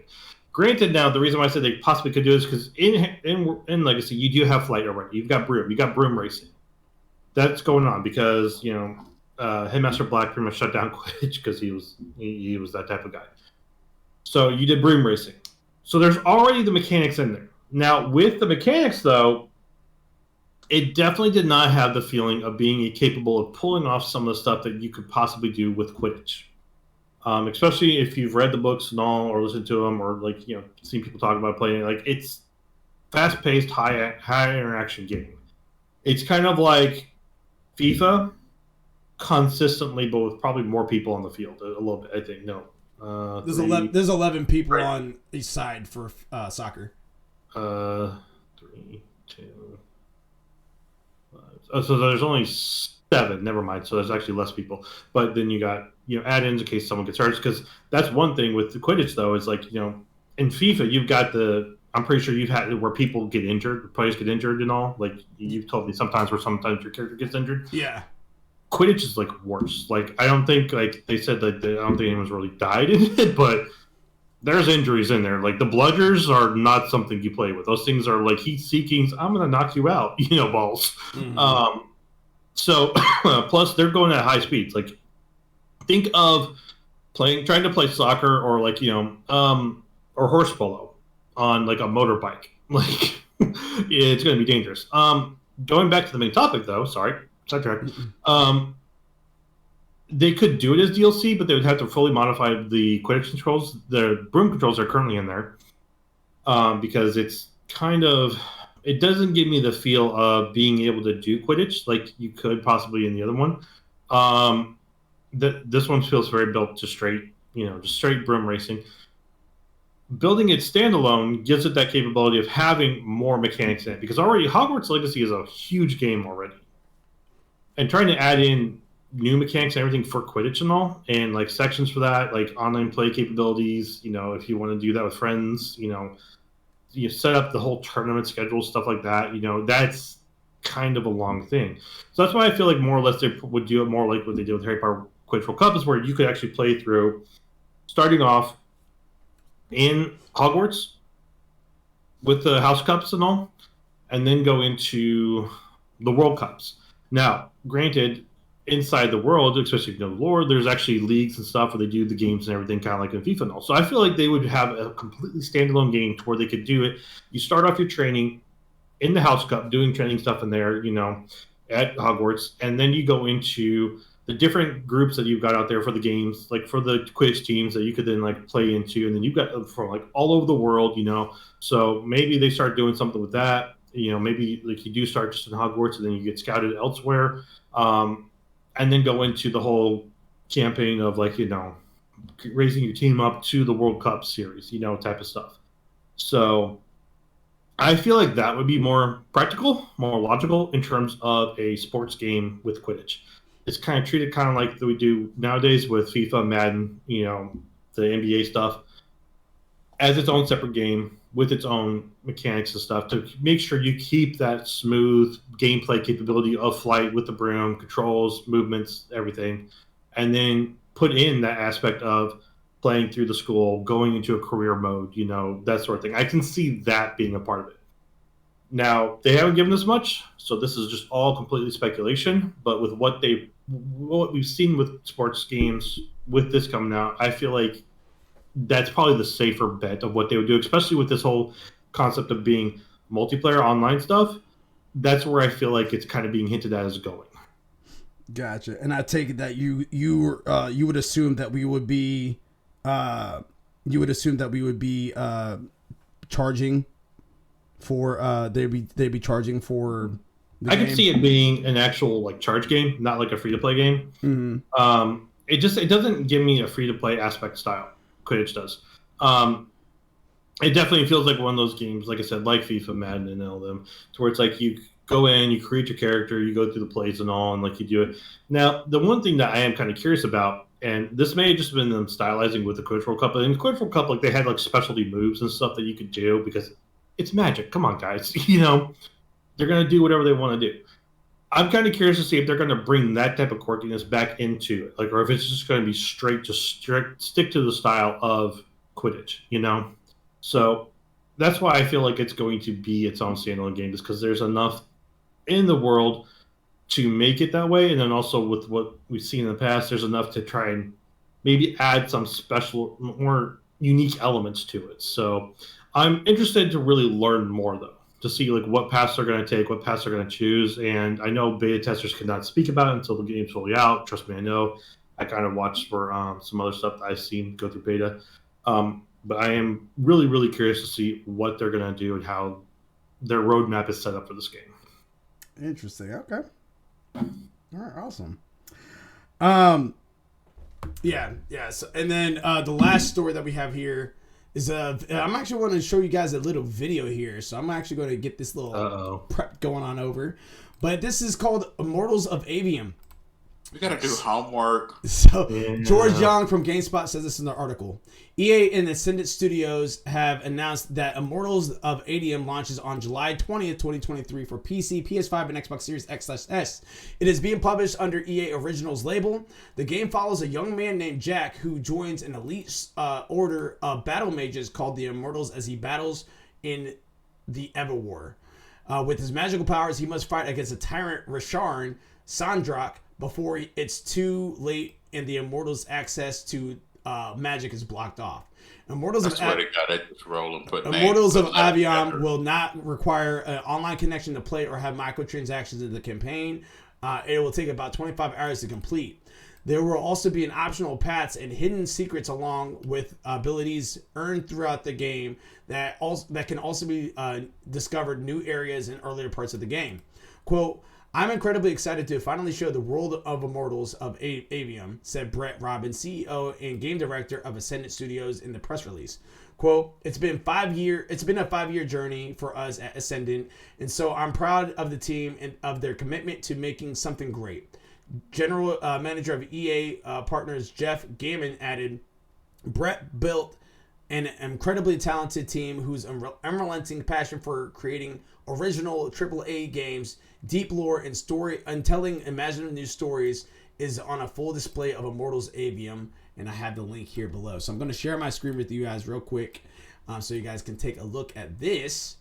And just let me know when you guys can see it. It'll just be 1 second. Bada bing, bada boom. Go live. And then let me know when you guys can see a black screen. Cool. I see it. All right. Let's see. I've just been disconnected. You've been disconnected for real? No, it's back. Or is it? I just see a black void. Yeah, it should be just a black screen at the moment. Dark as my soul. And we're playing in 5, 4, 3, 2, and here we go.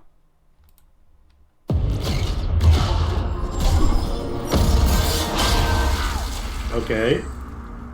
It's like remind me of Warframe for some reason. Yeah, Warframe definitely with just the abilities. EA Originals, there you go. Going back to the branding.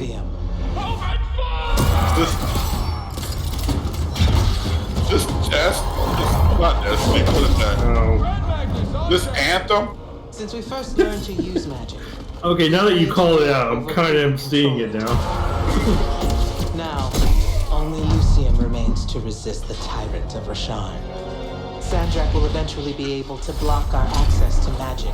This is like a futuristic Then Harry the Potter. Evermore is over. Over. I can see that too. As in, he takes over everything. It's like That's mask is straight up Lord of the Rings right there. I'm like, you got Lord of the Rings, Harry Potter, Warframe. Yeah, we got Star Wars. Oh, don't! Oh my God. Don't jinx it. Okay, yeah, there we go. There's the Lord of the Rings there for you. Okay. There's your Jedi right there. Force blasts. I want to be an immortal. I want to fight this war as one of you, one of the elite. I believe in you. She definitely thinks you're going to die. That's why her face looks like that. That was kind of messed up. But that's true. Sigils up! Let's move! Hey, some gameplay. Are there some golems in there? Looks like it, yeah.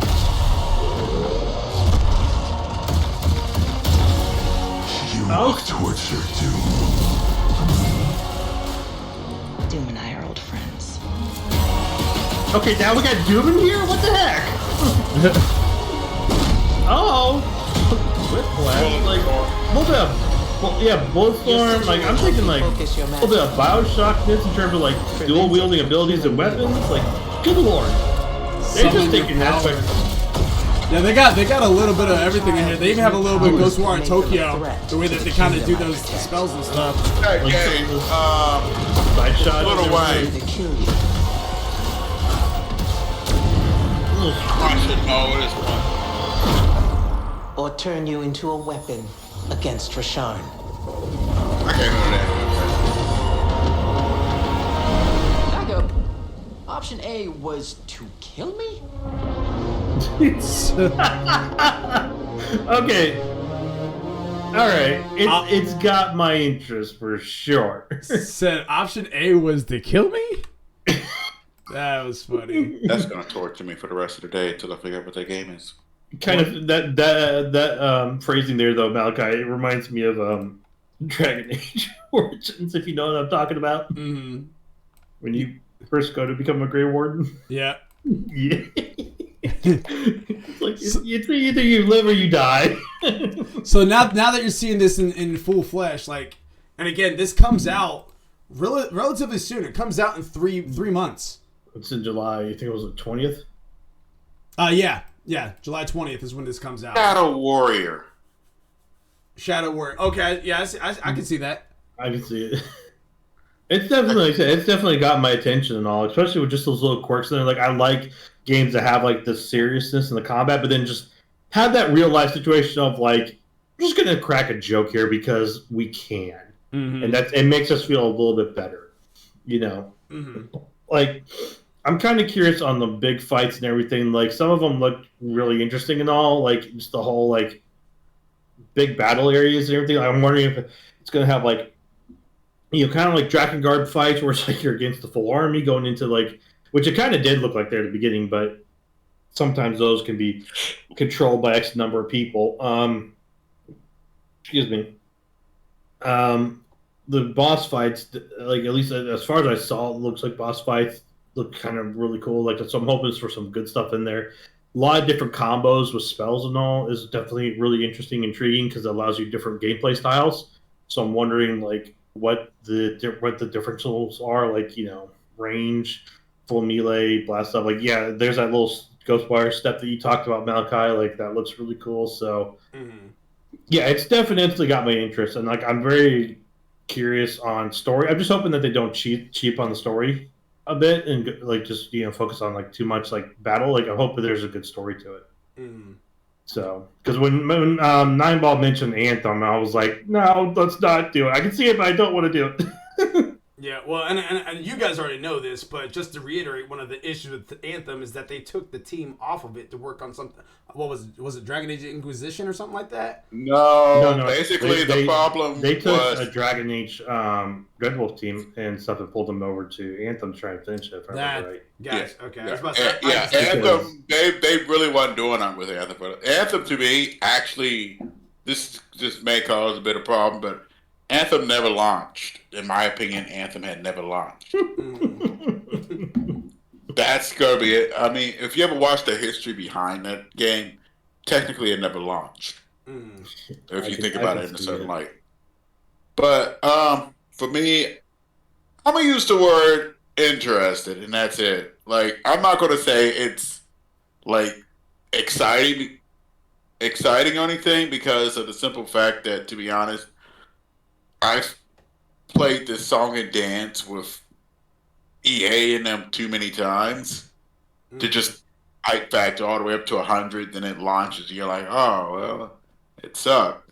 That's why you said Anthem. And I'm like, please no, please no. Like, this game actually looks like it could remove that stain. Don't do it, Mindball. Don't do it. It looks okay for me. I mean, yeah, the action, but that's on me almost every game launching now. The graphics look really good. The action looks really good. But the problem is when they launch, it's like two different things. So I'm going to say for now, a bit interested, but I'm going to wait and see what they do with it. You read that? I'm going to wait and see. I'm hoping it does. I mean, don't get me wrong. I'm not going to say it's absolutely sucked. I'm hoping for the best. That's all you can do is just hope for the best. Yep. I'm just going to hope for the best. I'm hoping that they learn and that they keep trying and that they try new and better things. I mean, I am glad that you did say that they do have an offline mode. Yeah, that and no microtransactions. So I'm wondering if this game is even multiplayer, or if it's strictly going to be like. Yeah, it's probably going to be both. It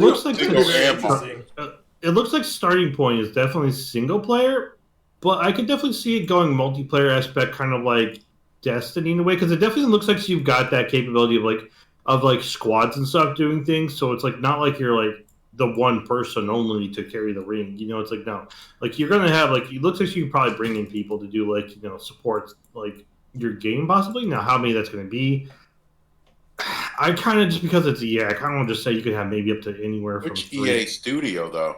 Because some studios are better than others. Let's be real here. Well, yeah, but this they went back to the EA original title, so like that's not bad. Like EA original. That doesn't say much. It's still EA. Yeah, but you are correct. But then you have to think about EA Big.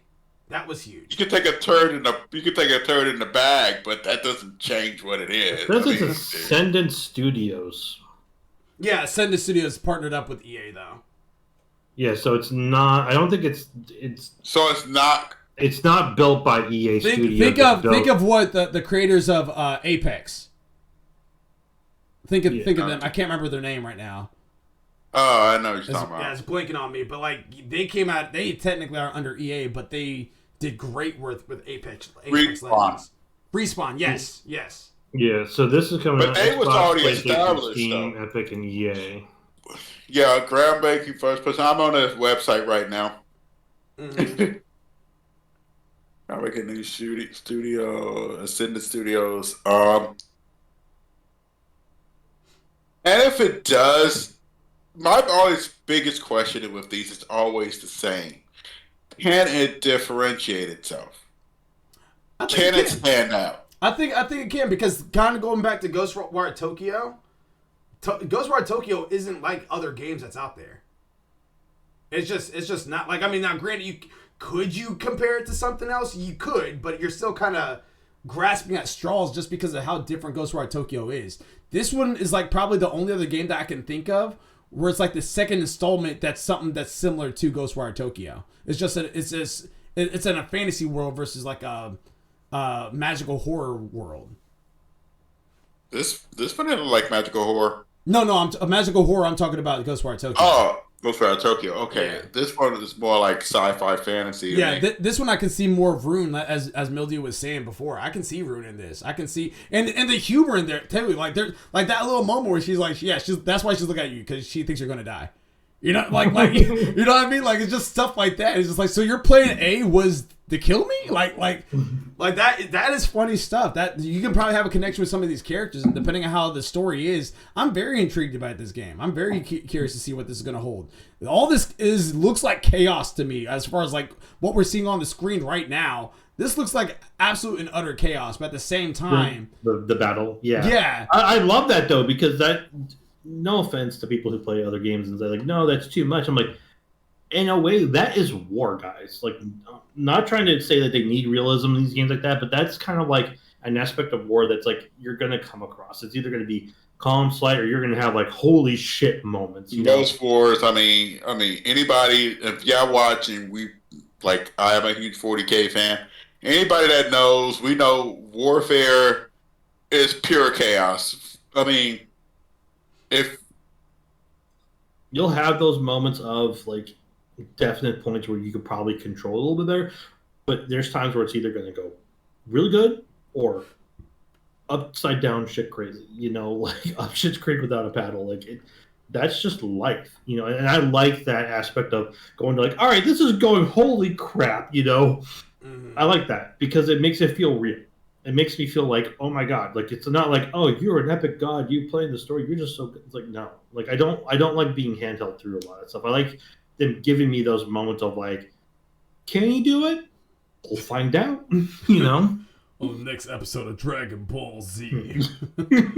Right, so it's apparently different styles of magic too. I'm on their website. They have what is known as red magic and violent that creates rend and harness energy in extreme ways. Manipulating it to unleash destructive beams, or disrupting it to disorient enemies. Blue magic embodies force in the physical manipulation of matter. Fire precision bolts, spontaneously form shields and defensive walls, or manipulate gravity. Blue magic also has the power of Magnus, ability to grapple, push or pull objects. And then we got green. I feel like it's gonna be support.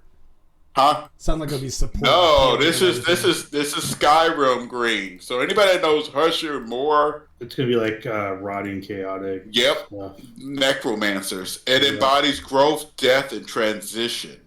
So spells manipulate enemies and objects by altering their enemies and objects by altering them or their surroundings, bind objects in place, misdirect with illusions, or rend an enemy's ability to cast or heal. Okay. So that's what they got. It sounds like chaotic nature, like necromantic nature in a way, like because you still have like the gross stuff. Like you can probably use like earth elements and stuff, but hexes and curses, kind of like if you ever played World of Warcraft. Think of affliction warlocks, where you just throwing a bunch of Not played, but I know people who have, and that definitely sounds right up the alley for that. Yeah, so it's definitely interesting, and I kind of saw that when like you saw the lines going, like the mana line, the lines going around with the red, greens, and blues. That's kind of like. I'm gonna put it in a page so I can take a look at this. Yeah, sounds like they're gonna have like tree builds for spells and stuff. It'd be actually really cool if they decided to do this. Now, granted, I do think that. I think it'll be all right. So I'm speaking very loosely when I say this. All right, but I think this would be awesome if this was on PlayStation VR 2. I think this would be absolutely awesome. I could see it. Yeah, we know it's not selling well. Go ahead. Sorry, didn't mean to keep interrupting you. I was just gonna say I could see it, but not because of it's not selling well. Because we as you guys already know, 9ball Night we play Phasmophobia. Phasmophobia does have VR capabilities, and for them to get that rated, that was like a full 1 to 2 full updates, 9ball, if I remember right. And that was just transferring from an older system into the newer one and making sure the newer one worked correctly. Mm-hmm. So, and even that, then we've seen some people play with it, and one of the people we watched on Insta play, VR is a completely different setup.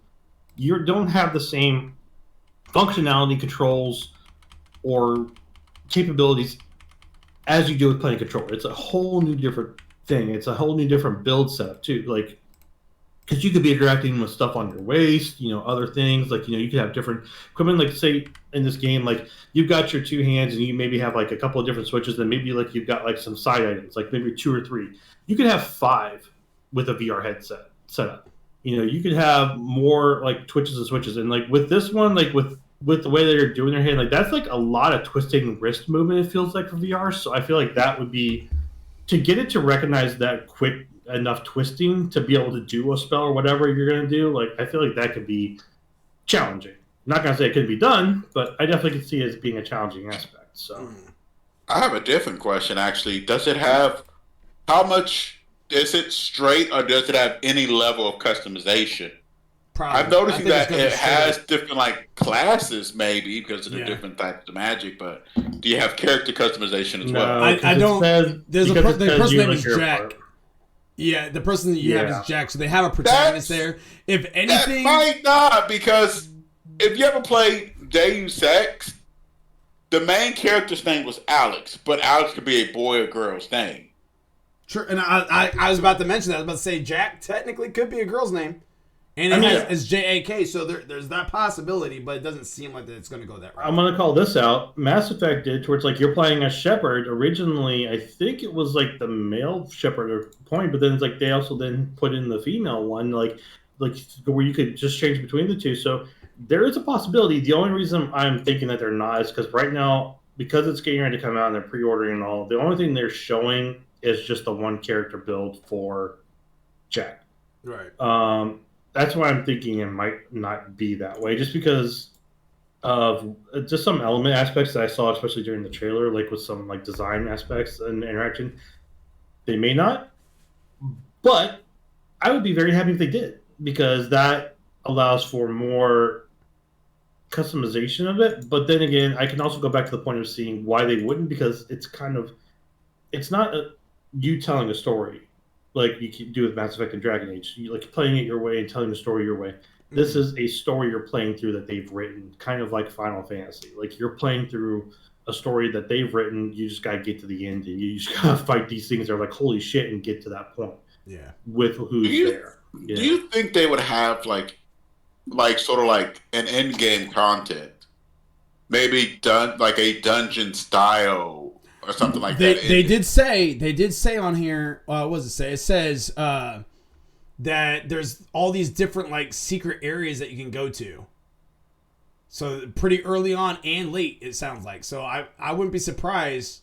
With this type of world, and you're talking about magic, you're talking about being able to do stuff, and the fact that this person's been locking this shit away, I wouldn't be surprised if there's a whole dungeon crawling, dungeon event set that you could do afterwards to truly dive further into the lore of the game. Kind of like Division did. Like you go through the Dark Zone fully, you find out like some more stuff when you get to an endpoint in Division. Yeah.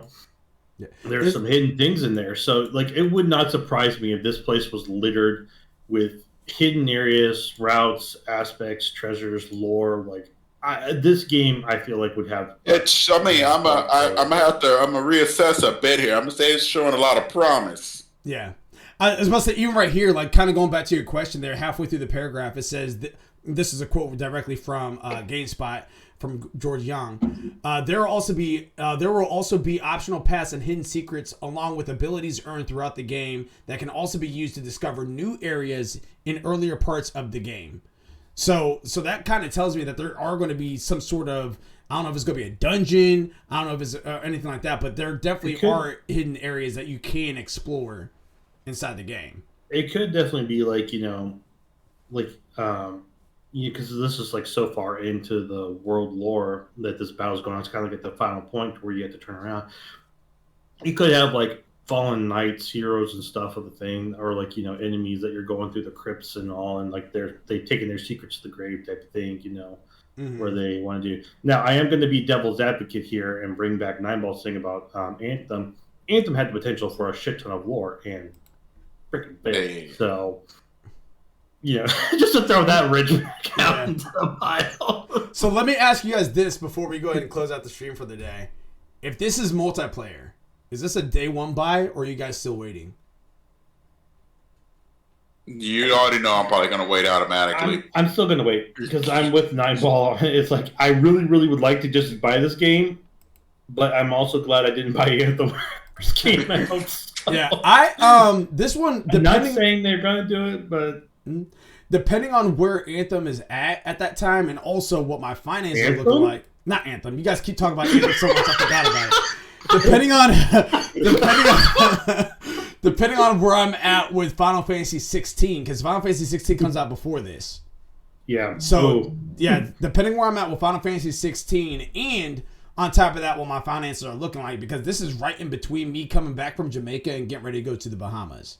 He's going to Jamaica and the Bahamas, guys. And he ain't streaming it. He ain't gonna share with us the goodness that what's going on. No. So we just get to sit here and look at a picture. So depending on where I'm at for that time period, I might pick this up day one, or if this is a Game Pass game, that will also determine if I'm gonna.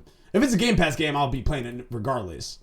I don't think it's going to be Game Pass because it's coming out across a lot of systems. Yeah, so this is EA. You are correct, but at the same time, that's what happened with Wolong Fallen Dynasty. That's on Game Pass, but that also came out on PC and PS5 and everything else. Well, that's because Xbox is desperate. I'm just saying they might. They might get this one too as well. Immortals of Aveum. They might not. I mean, Xbox, like I said, that company. I don't think they're really dying or anything. They're not going to die if they don't get it. I feel like this one, the way it's looking and stuff, it won't be on their day one. It's looking more like it's going to just stick with that on the thing. Because unless it's directly affected, what did Wulong come out for? Wulong came out for everything. Yeah, I know, but who made it? It was the Toei Tecmo or whatever. Koei Tecmo. Koei Tecmo. Yeah. Yeah, I don't think EA is going to launch this on their day one. I think they could. I think that's also going to Epic, Malachi. Say that one more time. The fact that it's also coming out on Epic, I don't think this is going to be. Is Wolong Fallen Dynasty on Epic though? Because I'm pretty sure Wolong Fallen Dynasty is on everything. Yeah, it's yeah, it looks like it is. Besides everybody's favorite console, the Switch. Platform, PlayStation 5, 4, 1, Xbox Series XS, Xbox Cloud, Windows, Steam. Huh? You said everyone's favorite console. I thought you were about to say Stadia. Who's that? That too. I don't know about Stadia. I know there's something called a Luna that's still creeping around out there. Yeah, Luna. I don't see Epic on here on the platform list. For Wulong. Oh, shoot, might not be. Wait a minute, let me look. No, again. I got 5, 4 for PlayStation. Xbox I don't think One, it is. I'm Series sorry, that was my XS. mistake. It's Xbox Cloud Gaming and Microsoft Windows, and it's not even on Steam either. Oh, I was about to ask him. It is. Is it? Yeah, I'm looking dead at it. It's on there. It's on the page right now. I'm on Steam. It's got mixed reviews, sitting at a 58%. 47%. That is so weird, dude. That is. I think that goes back to my concept of issues with PC version versus console versions. I was about to say. I heard about. Oh, what was the game? I heard a game. There was a game that was coming out that we were playing, and I can't remember if we were playing or someone else was playing, but it was like so many issues with like the online with like PC version, but the console versions were running pretty well. So it's because it's easier to make a console version because it's only for one system. All consoles are the same system. You just make it for that, and that's it. Yeah, PCs are so many different ones. It's not even funny. Yeah, I was about to say, like, again, you guys already know that I'm not the biggest Souls person out there. Like, there's a couple games, again, Remnant from the Ashes. That was a game that I thoroughly enjoyed all the way through, playing with you guys. Same thing. I do enjoy, even though I haven't beat it, I do like Code Vein a lot. But it's fast forwarding to right now. Wolong Fallen Dynasty is one that I am really having a great time with, and again, I'm not the biggest Souls person out there at all. Like, I've recently sold my Elden Ring That's how much of a Souls person I'm not. And Elden Ring is supposed to be this whole second coming of the Souls Somebody franchise. said Wulong fighting Destiny was too easy. Yeah, like I ever saw that one. I'm like, what the? No, the first I'm thinking is that it's PC port issues. Yeah, the first boss is. I will say everything after the first boss is definitely much easier than the first boss. But like there's still some challenges out there. Like there's a big monkey that was kicking Mind, Gravity, and Ab's butt like crazy, and then there was another boss that was kind of difficult too as well. And you're still going to die. It's not like impossible. You're still going to die. Just that first. For you. Yeah, that first, and that's what I'm getting at. Like it's definitely not impossible. You just got to be aware and study the pattern, and after you get the pattern down, that's when it's more manageable to beat it. But like, so with that being said, that's what it is. Like you're still gonna have your challenges, everything like that. But for it to be at 47 or 58%, that is preposterous, is what I would think. As far as I understand, it's a lot of PC errors. So I'm saying about 4 patches, and they still haven't fixed it. Yeah, it's mainly what I've been reading too. Is terrible PC port. Yeah. Yeah. Somebody else put weak and uninteresting story on top of bland characters. that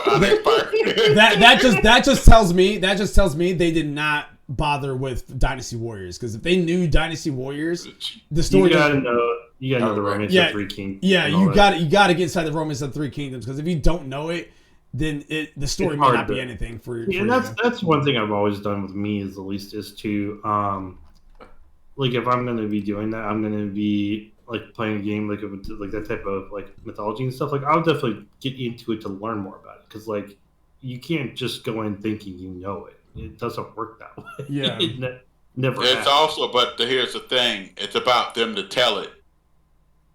Yes I'm and not no. saying, I'm not saying this game is bad or anything. I'm saying in general, it's when you do a story and stuff, it's up to the people to tell it in a way that is good.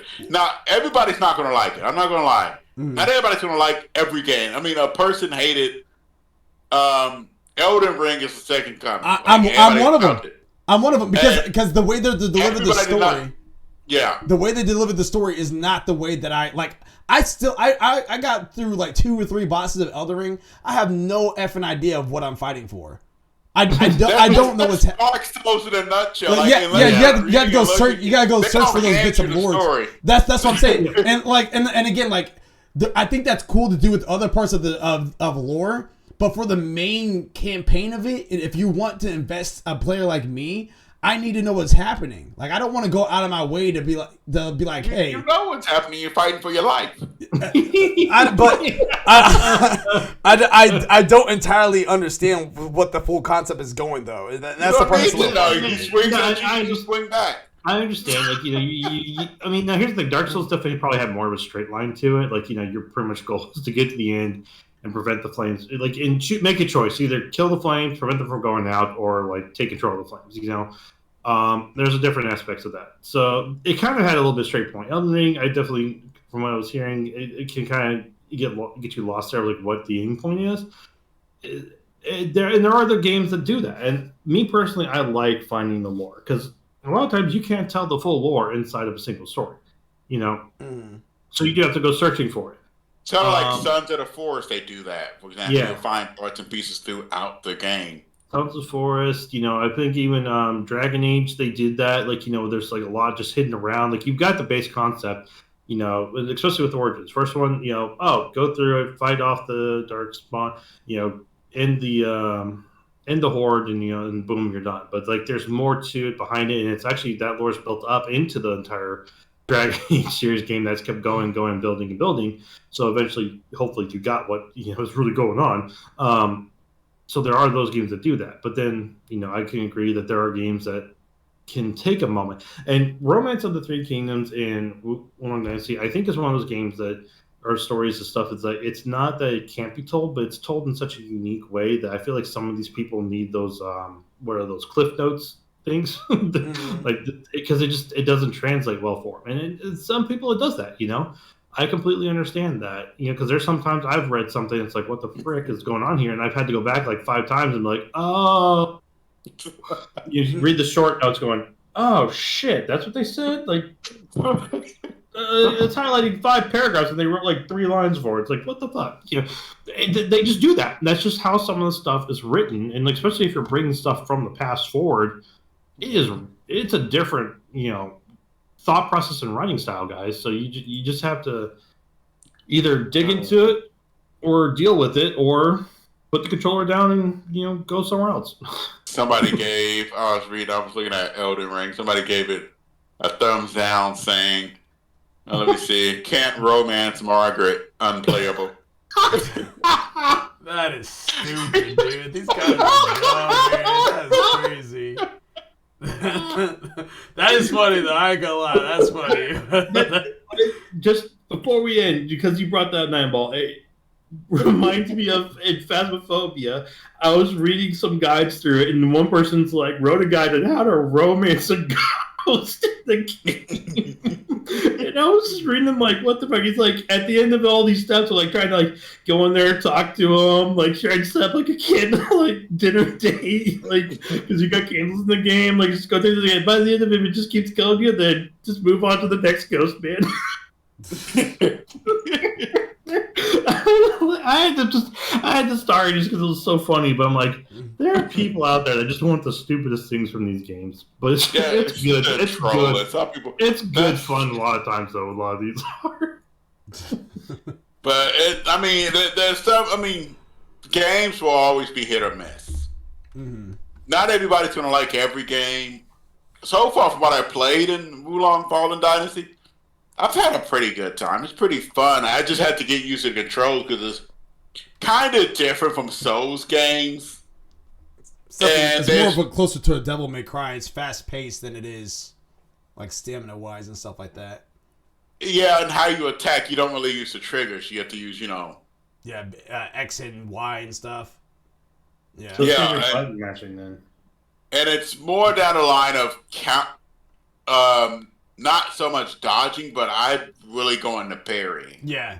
Its focus is heavy on that. That's very similar to Strangers at Paradise. That's a very inverted Dark Souls thing, because in Dark Souls, you don't want to parry. You want to dodge. Yeah. You don't want to parry, you don't want to block. No, like the shields when they released Dark Souls 3 was like, why? It's like, oh. Everybody just laughed at them. It's like the only reason you use them is just to get like the status effects on. Like you equip them in the backside, equip them to your back, and then you're using like a lance or something with a boosted, stamina regen or whatnot. It's like, that's all you for.